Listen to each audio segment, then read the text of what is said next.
पहा, काल रात्री अमित शाह साहेब यांच्या निवासस्थानी जी बैठक झाली त्या बैठकीमध्ये माननीय मुख्यमंत्री एकनाथ शिंदे साहेब, उपमुख्यमंत्री देवेंद्र फडणवीस आणि उपमुख्यमंत्री अजितदादा त्यांच्यासोबत जे आमचे नेते होते त्यांनी हे मंत्रिपद मागितलं, ते मंत्रिपद मागितलं, अशा पद्धतीच्या चर्चा आज सकाळपासून माध्यमामध्ये आहेत.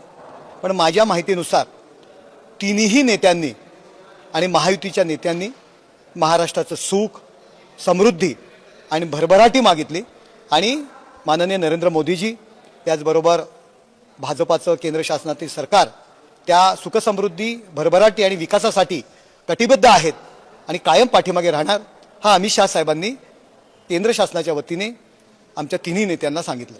एकनाथ शिंदे स्वतः सरकार, मी तुम्हाला सांगितलं की कालच्या बैठकीमध्ये केवळ महाराष्ट्राचा विकास, महाराष्ट्राची समृद्धी आणि भरभराटी संदर्भात चर्चा झाली आणि केंद्र कायम आमच्या या महायुतीच्या पाठीमागे उभं राहणार, कटिबद्ध आहे, असा निरोप माननीय अमित शाह साहेबांनी माननीय पंतप्रधान नरेंद्र मोदी साहेब यांच्या वतीने दिला. संजय राऊत म्हणतात की एकनाथ शिंदेना जे पाहिजे ते मिळणार नाहीये, आता सगळं दिल्ली ठरवणार त्यांना काय द्यायचं.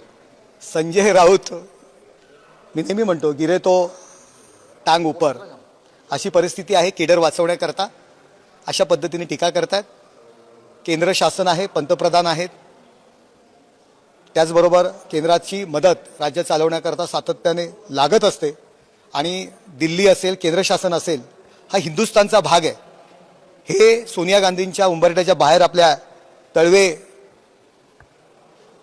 चाटत असतात. सोनिया गांधींचे तळवे, राहुल गांधींचे तळवे चाटत असतात. त्यांच्यावर ही अतिशय वाईट परिस्थिती आहे.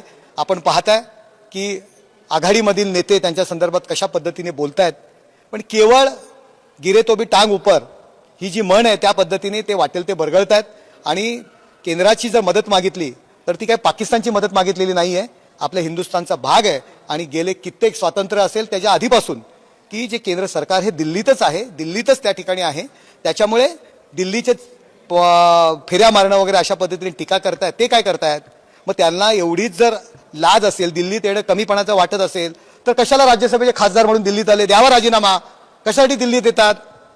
ही सिस्टम आहे आणि सिस्टम प्रमाणे हे राज्य सुरू आहे.